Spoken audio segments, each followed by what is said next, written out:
All I'm offering is the truth, nothing more.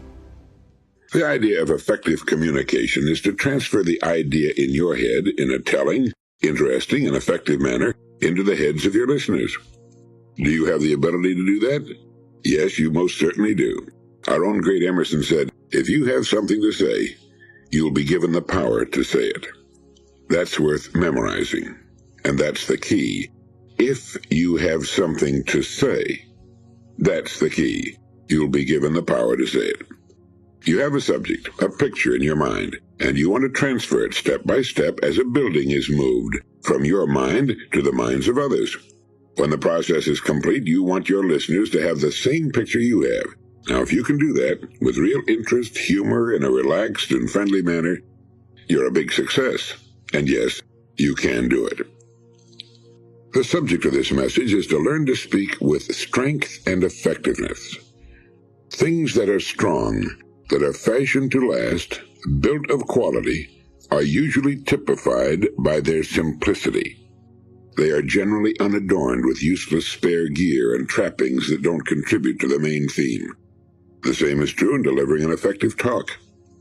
Trim your speech of all irrelevancies, all discontinuities, all cliches. For example, never say, each and every one. Simply say, each one.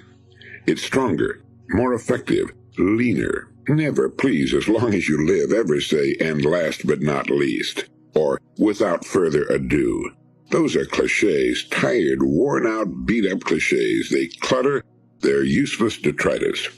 Clean your talk so that it stands lean and muscular with no excess baggage. When I have an important speech to make, I write it out first, every word and phrase, then I edit ruthlessly to trim away every ounce of superfluous fat. Then, read the speech aloud. If there are awkward locutions and there are many words that work fine in print that are difficult to work with in a speech, words such as vouchsafe, for example, looks great in print, it's almost impossible to say. Look for pompous, affected speech and cut it out or reword it in a less formal, friendlier form.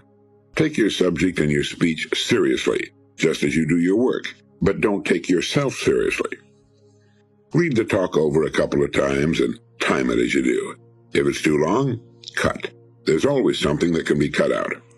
I've been writing 5-minute radio programs for 18 years. I've written them on every subject under the sun, and I've never found one that couldn't be handled in 5 minutes in what I consider to be an interesting and informative way. It's true that you can't go into great detail. It's also true that you could easily talk for an hour on any subject.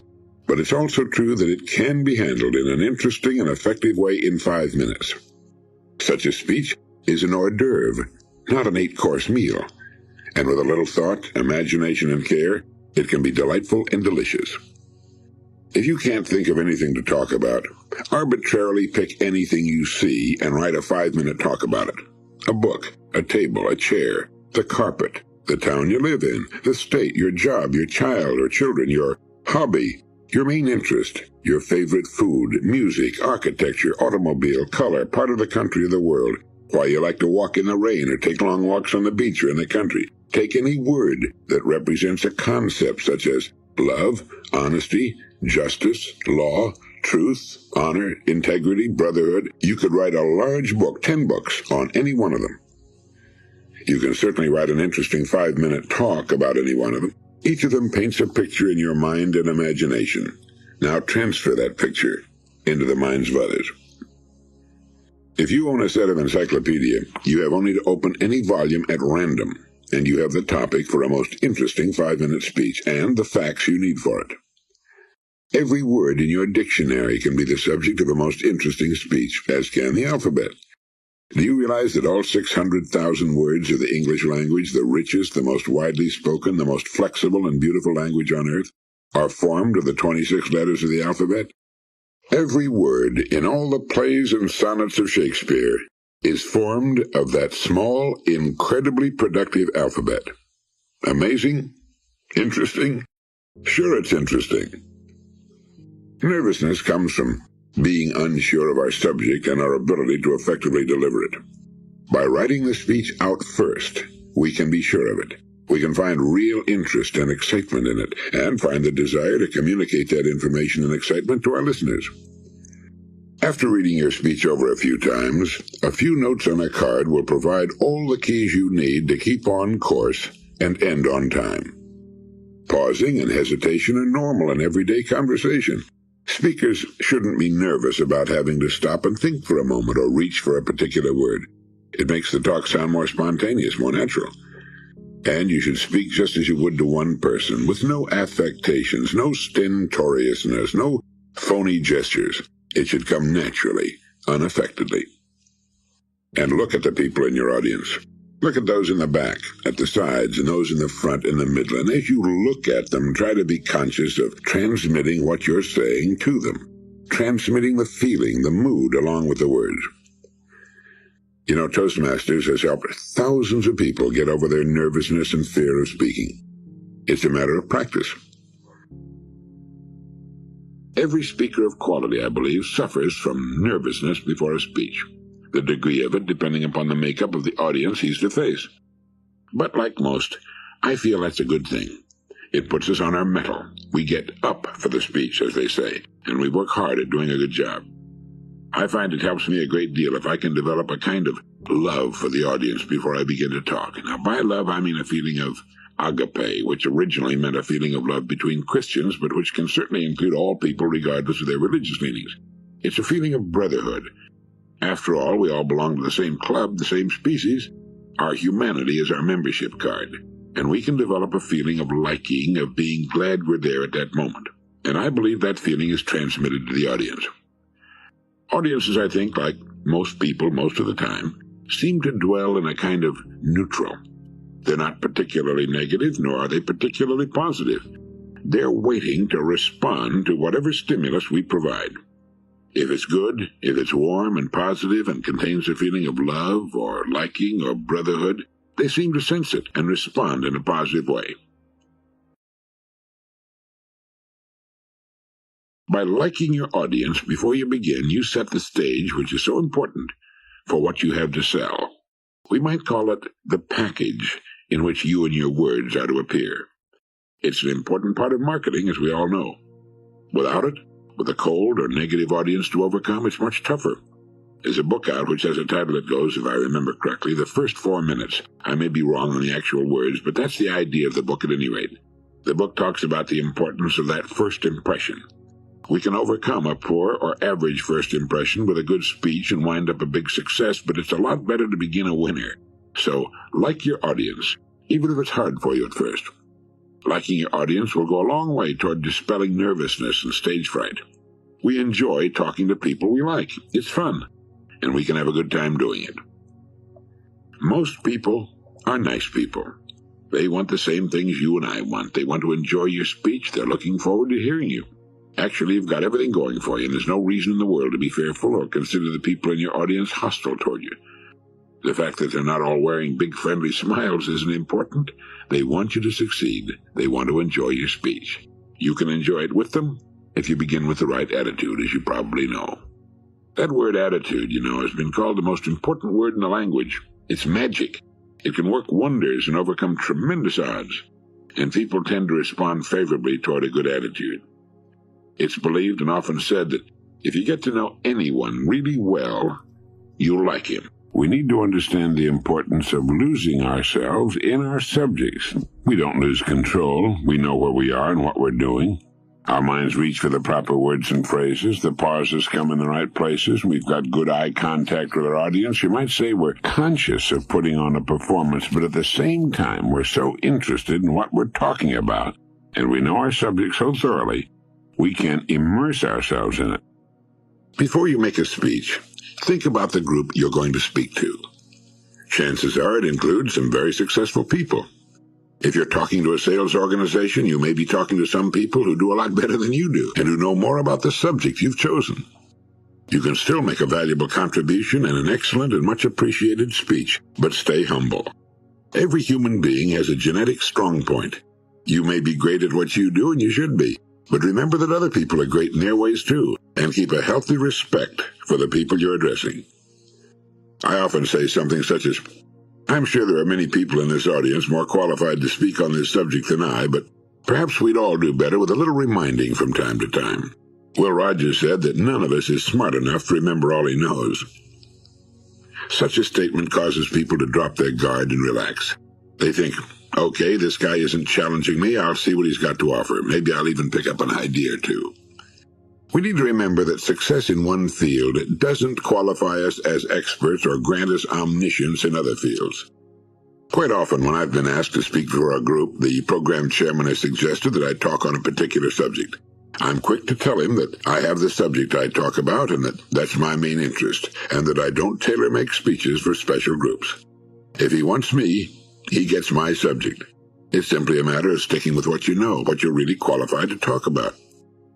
Many times I've received letters and calls from people telling me they want to become speakers. I always ask them, what do you want to talk about? It quite often takes them back. They just want to be speakers. They don't have a subject in which they're deeply involved and interested. And I don't think we need more speakers. We need more informed and dedicated people. In each case, the audience must be taken into consideration. One of the worst things we can ever do is to talk down to our audience. We should stretch them if possible, but never make the mistake of assuming they aren't as smart as we are. Make them stretch up to your subject if necessary, but don't ever be patronizing. It offends them deeply, and they quickly recognize that you've underestimated them. They're a lot smarter than you think. We would all rather be overestimated than underestimated. So, never, never, ever, under any possible circumstances, sell your audience short. Never underestimate their brains nor their ability to grasp what you're talking about. I used to know a man, he was one of the principals of a large and very successful advertising agency, who had a hard and fast rule against cliches. A cliché, as you know, is a trite phrase which has lost its meaning through constant use, but which often becomes so much a habit with us we use it automatically without thinking about it. I used one just for fun in my opening sentence. Did you notice it? I said, who had a hard and fast rule against cliches. Now, what is a hard and fast rule? It's much better to say he had a rule against cliches. The words hard and fast are unnecessary. In advertising, they take up valuable space and increase the cost without adding a thing to the message. Some time back, we went through a 2-page letter just for fun, and by cutting only the superfluous words, reduced it to a 1-page letter consisting of just 3 paragraphs. Not only was about 70% of the letter completely unnecessary, but the new edition was fast, lean, and muscular. The original letter was fat, unwieldy, and full of cliches, phrases that you put into letters without even realizing you're doing it. We have a tendency to speak the same way. Have you ever noticed how often you hear people say, I mean? If you simply say what you mean, you don't have to tell anyone what you're doing. Another one is stuff like that, or you know what I mean, or in other words, or like I said. And one time I had a cab driver in Philadelphia who, after every sentence, would look around and ask, am I right or wrong? Well, there's nothing wrong about this particularly, but it does add a lot of unnecessary weight and excess baggage to something that can be simple, direct, clean, and powerful. The experts go on to say that fully 96% of the average person's conversation is negative in nature. I think you'll agree that our conversation most certainly reflects our thoughts, and if this is so, 96% of our thinking must be negative. And since it's our thinking that determines what happens to us, we literally become what we think about most of the time, the odds are about 96-4, then, that we're negative people. That is, we tend to look on the gloomy side of things, to expect the worst rather than the best, and to wear a grim, unhappy expression about 96% of the time. You can't very well look happy, smiling, and cheerful when you're discussing a negative subject, how bad you feel, or how rotten the weather is, or verbally ripping the viscera out of some poor clown you don't like, or complaining about the boss, or the company, or the working conditions, or the job, or your in-laws, or whatever. Now, this is a very unfortunate situation for the great majority of people, and it points up the importance of your having a positive and inspiring destination toward which you're directing your life. We need to keep our eyes fixed upon the compass and our destination firmly and constantly in mind. Otherwise, we're going to become so immersed in the negative, the microscopic amount of positive and healthy influence in our lives won't be enough to save us.